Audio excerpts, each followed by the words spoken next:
Good morning, everyone, and happy Friday. Because it's Friday, I decided to find another joke for you guys. And since Easter is this coming Sunday, I thought I could have my joke be related to Easter. So here it is. What is an Easter bunny's favorite kind of music? What is an Easter bunny's favorite kind of music? Think about that for a little bit.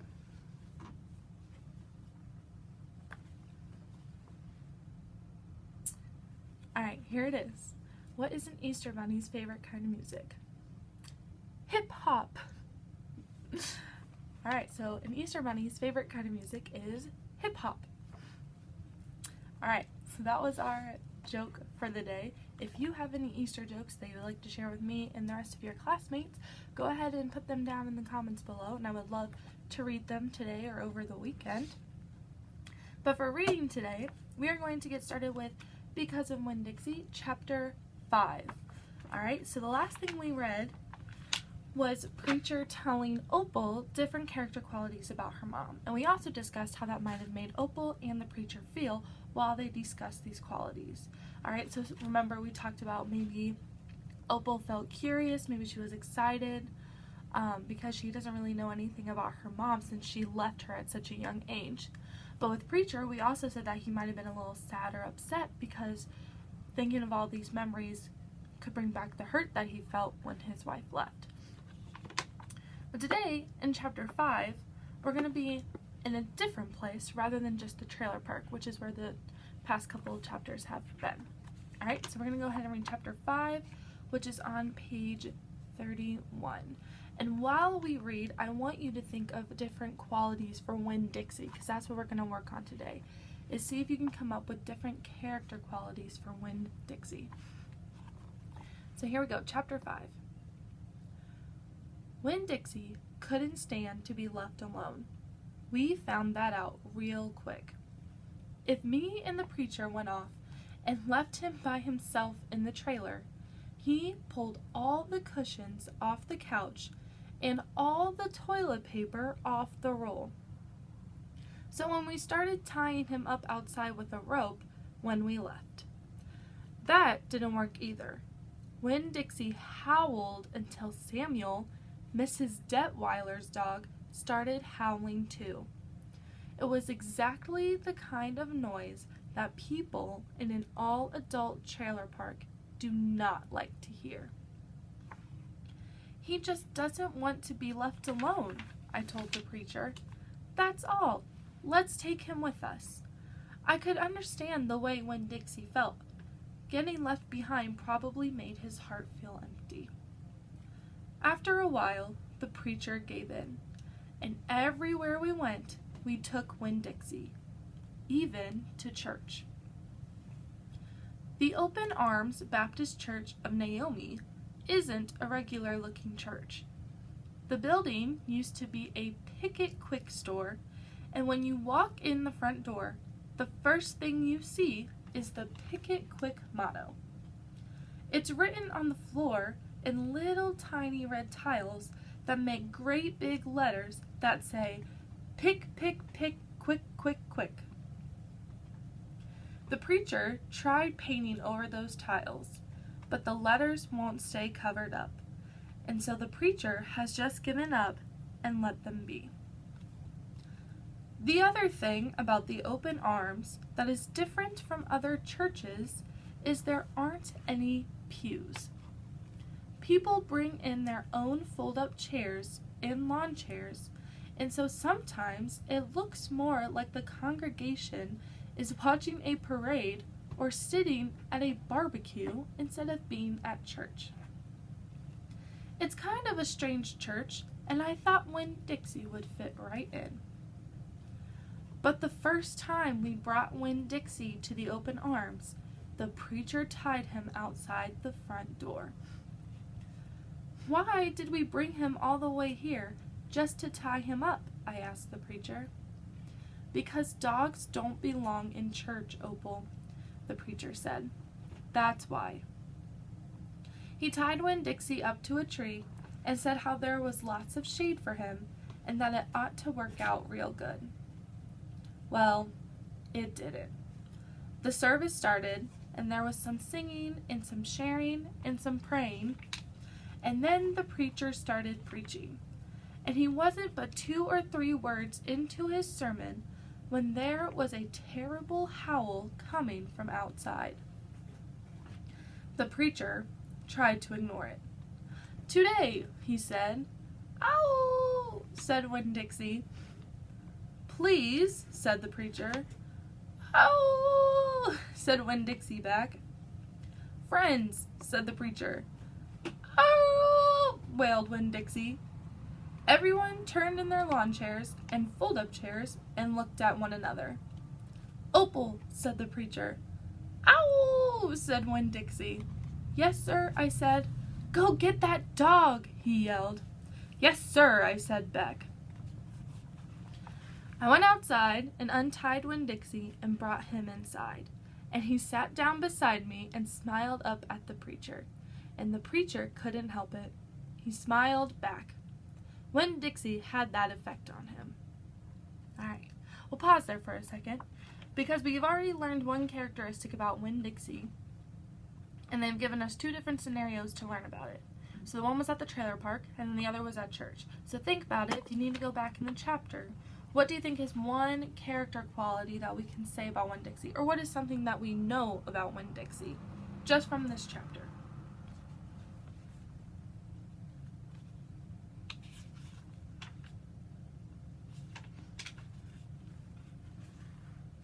Alright. I would say, and maybe you said the same thing, is that Winn-Dixie likes to be with other people or just be around others. Because we have 2 examples saying that Winn-Dixie does not like being alone, because it might make him feel sad. So we could say Winn-Dixie feels sad when he's alone, or Winn-Dixie would rather spend his time with others than being by himself. Because, for example, whenever they left him at the trailer park, he would tear up the couch or get all the toilet paper. But if they left him outside, then he would make a horrible noise that would disrupt everyone in the trailer park. And then at church, he did the same thing. When they tied him outside, he started disrupting the sermon. So we can say that a character trait of Winn-Dixie is that he doesn't like to be left alone. Alright, we're going to continue on. We're in the second paragraph of page 35, which starts with "and so." Alright, so here we go. And so the preacher started in preaching again. Winn-Dixie sat there listening to it, wiggling his ears this way and that, trying to catch all the words. And everything would have been all right, except that a mouse ran across the floor. What do you think is going to happen because this mouse ran across the floor? It said everything would have been all right, except that a mouse ran across the floor. So what do you think is going to happen? See if you can make a prediction as to what might happen next in this chapter.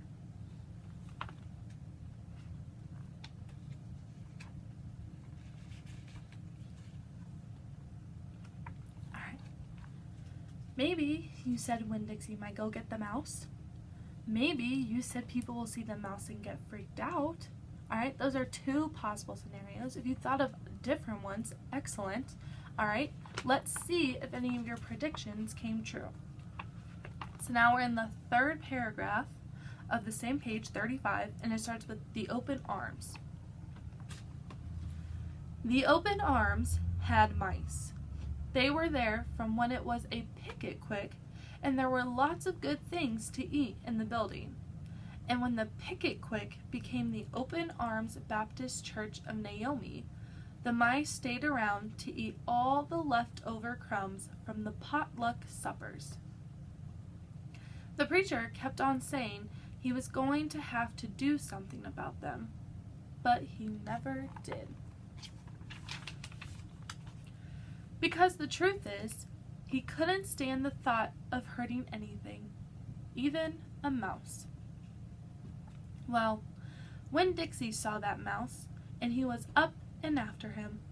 One minute, everything was quiet and serious, and the preacher was going on and on and on. And the next minute, Winn-Dixie looked like a furry bullet shooting across the building, chasing that mouse. He was barking and his feet were skidding all over the polished Picket Quick floor, and people were clapping and hollering and pointing. They really went wild when Winn-Dixie actually caught the mouse. "I have never in my life seen a dog catch a mouse," said Mrs. Nordley. She was sitting next to me. "He's a special dog," I told her. "I imagine so," she said back.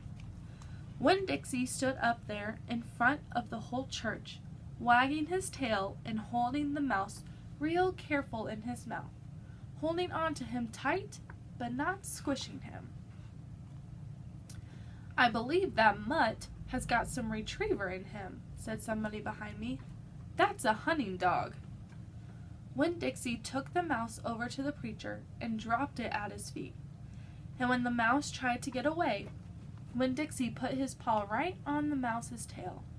Then he smiled up at the preacher. He showed him all his teeth.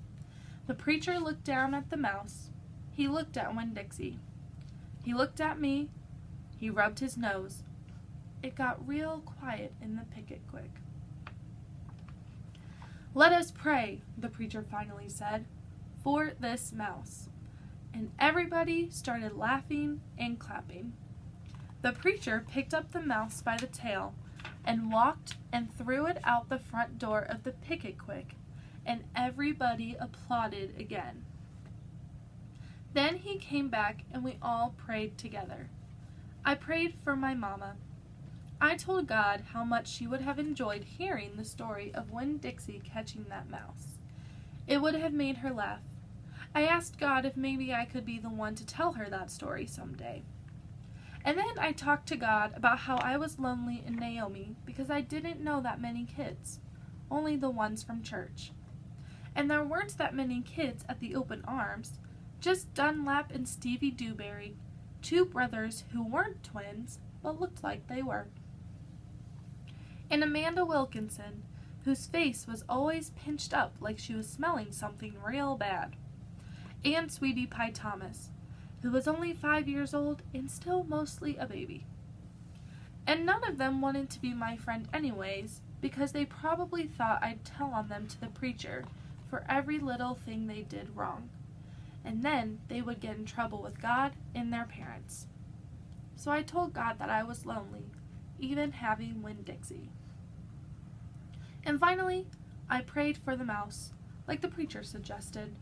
I prayed that he didn't get hurt when he went flying out the door of the Open Arms Baptist Church of Naomi. I prayed that he landed on a nice, soft patch of grass. Alright, and that is chapter 5 of Because of Winn-Dixie. So now what we're going to do is transition into learning some vocabulary that goes with this chapter. So the two words that I want us to define today are the words applauded and pews. So that is numbers 10 and 11 on your vocabulary sheet. Applauded is number 10 and pews is number 11. What I want you to do is I want you to define applauded yourself. So that's going to be the one word that I want you to work on by yourself. Remember to use your context clues to help you define this word. So for example, if you were to go at the very bottom of page 37, hold it up for you, right there.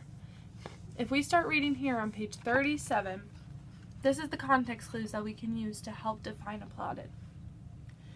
Everybody started laughing and clapping.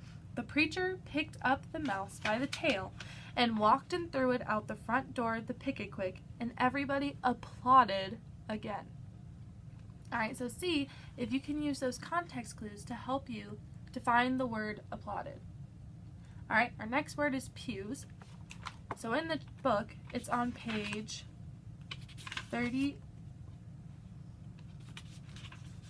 Let's see, I think it's 33. So in the bottom of page 32 to 33, we'll go ahead and read that together and see if we can use context clues to help us define that word. So the bottom of page 32 says, The other thing about the open arms that is different from other churches is there aren't any pews. People bring in their own fold-up chairs and lawn chairs, and so sometimes it looks more like my congregation is watching a parade or sitting at a barbecue instead of being at church. Alright, so we know that in here it says pews are normally found in churches, which we can add in our definition. But it's hard to know what a pew looks like, so I went ahead and defined the word. Or if you've been to church before and you might have pews, maybe you've heard of someone say, oh, which pew do you want to sit in today? Think of what you normally find in a church and see if you can describe what a pew looks like. So here is the definition of pews. It is, see if I can get it all in there, a long bench with a back placed in rows, usually found in churches. So we got the usually found in churches part from our text. And Miss Kilgore used some of her background knowledge as well as a dictionary to describe what a pew looks like. So it's a long bench with a back on it, and it's normally in rows. Alright, so if you want to go ahead and pause the video right now, because I know that this definition is longer than the other ones, you can go ahead and pause the video to write down this definition.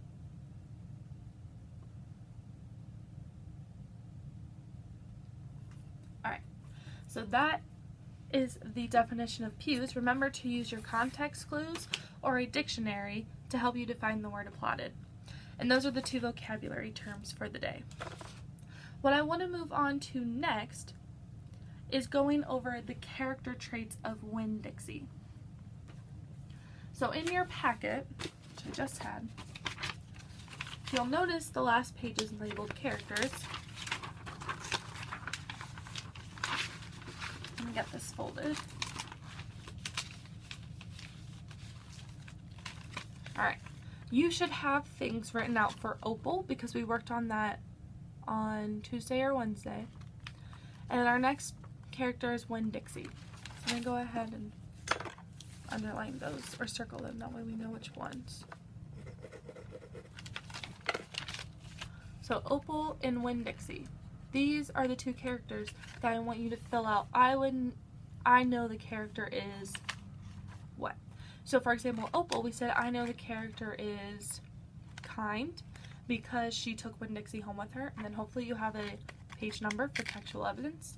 Alright, and we can do the same thing for Winn-Dixie. Try to find 1 or 2 character traits of Winn-Dixie. In this chapter, we were able to learn at least 1. Maybe you can use the previous chapters. So for example, if I wanted to describe Winn-Dixie, I could say, I know the character is, so Winn-Dixie. We could say, I know Winn-Dixie is friendly because he doesn't like to be left alone. He likes to be around his friends. And you could say on page, so if I want to use textual evidence, go to chapter 5. We could say on page 34, alright, so on page 34, Winn-Dixie starts howling during church because he didn't want to be alone outside. So that is one example. Maybe in the previous chapters, think of how has Winn-Dixie helped Opal, so maybe you want to say he's helpful. Maybe you want to say he's a good listener, because remember, Opal had multiple examples in chapters 3 and 2 as to how Winn-Dixie listened to her. So there are quite a few different character traits that you could use for Winn-Dixie. But your goal is to have at least 1 or 2 for Winn-Dixie, and then you should have had 1 or 2 for Opal as well. If you can, see if your parents or you can take a picture of this and upload it in the messages that you can send between your family and me and Mrs. Program. Because if you post it out for everyone to see, then other people might take the answers as well. So go ahead and send these in the messages that you can have between me and Mrs. Program, alright? So all you need is Opal and Winn-Dixie. Alright? We're now going to transition to a little bit of writing now. So, yesterday, you should have written your top 10 things about yourself. So So mine says top 10 things about Miss Kilgore. And remember, this is just your rough draft. Because I showed you yesterday, I have some mistakes. So today, our goal is to edit and revise.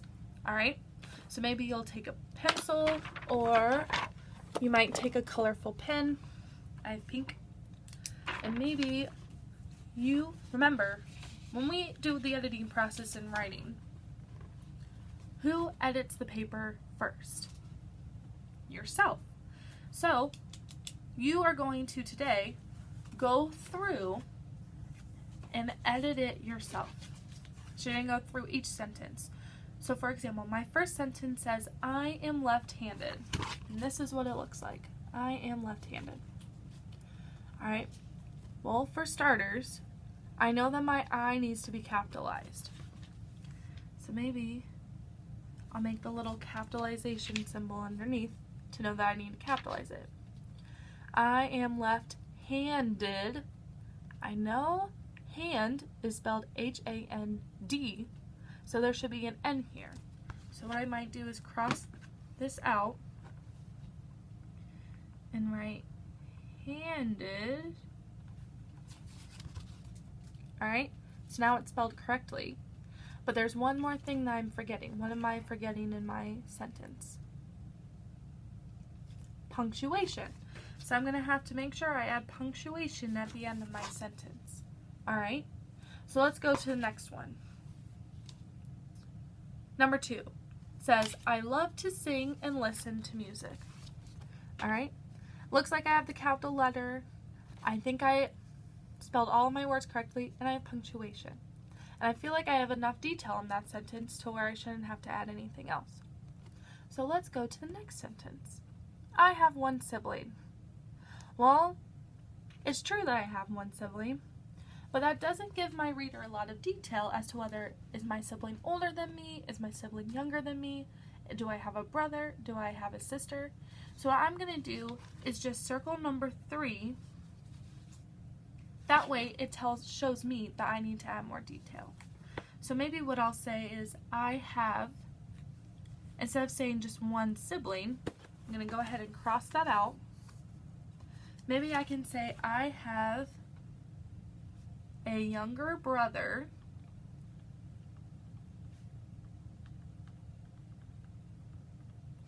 named Josh. Alright, so now I have written it over here, cross out one sibling to add that detail.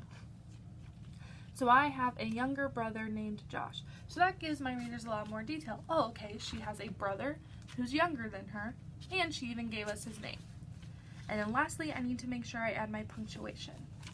Alright, so you're going to go through each sentence and see, do I need to change any spelling? Do I need to add a capital letter, add punctuation? Or do I need to add more detail? Because remember, the more detail you give your reader, the more exciting and the more they will know about what you wrote. So once you do that with your 10, and once I do that with my 10, the next step you could do is maybe have someone else read it through and give you more feedback as well. So for example, maybe Miss Kilgore will have one of her friends read it, maybe her parents read it, maybe you guys could have an older sibling or parents or grandparents, whoever lives with you. See if you could ask them to help you edit this. If you can only edit it by yourself, that's perfectly okay. But if you feel like you want another person to look at it as well, that's totally fine. Alright, I know I have a lot to talk about today, but there's one more thing that I want to talk about. On the calendar, it says that today, on every Friday, whenever we read Winn-Dixie, we're going to have questions for the chapters that we read for that week. So in your packet, you'll notice we have about the author, we have vocabulary, we have the different themes in the book, which we will talk about later, and we have chapters 1 through 10. So what we're going to do is flip this up, and you'll notice that this says chapters 1 through 5 on the first page, and chapters 6 through 10 on the second page. Your goal is this weekend to work on filling out and completing chapters 1 through 5. So see if you can answer these questions. So it's going to be from all 5 chapters, so I would recommend you using your books to go back and filling out the answers to these questions. Alright, so why don't we go ahead and do the first question. So it says, how does Opal rescue Winn-Dixie in the first chapter? How does Opal rescue Winn-Dixie in the first chapter? Well, if we go back in chapter 1, you might remember it, but if we go back in chapter 1, we know that on from page 9 to 10, Opal found Winn-Dixie in the Winn-Dixie store, and the manager was going to call the pound to take Winn-Dixie away. So we could say, how does Opal rescue Winn-Dixie in the first chapter? So we could say, Opal rescues Winn-Dixie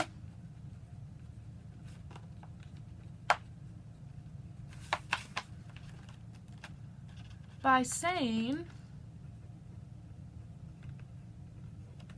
Winn-Dixie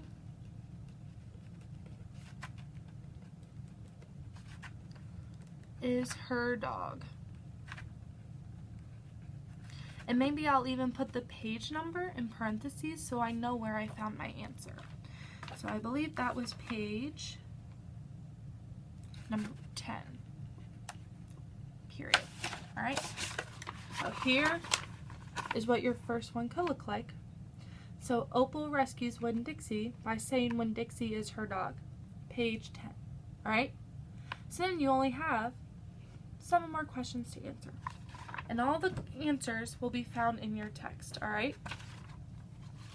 So once you finish that, alright, so what you have to do this weekend is the 1 character trait for Winn-Dixie, complete the 1 definition for applauded, edit and revise your writing, as well as complete the questions that go with chapters 1 through 5, alright? And I will make sure I have this written out above the video, that way in case you forget, you don't have to come back through the video and try to find it, okay? But if you guys have any questions, please message me or Mrs. Program, as well as leave it underneath, and I'll try to get back to you as soon as possible. Other than that, you guys enjoy your Easter weekend, and I hope you have a fabulous Easter.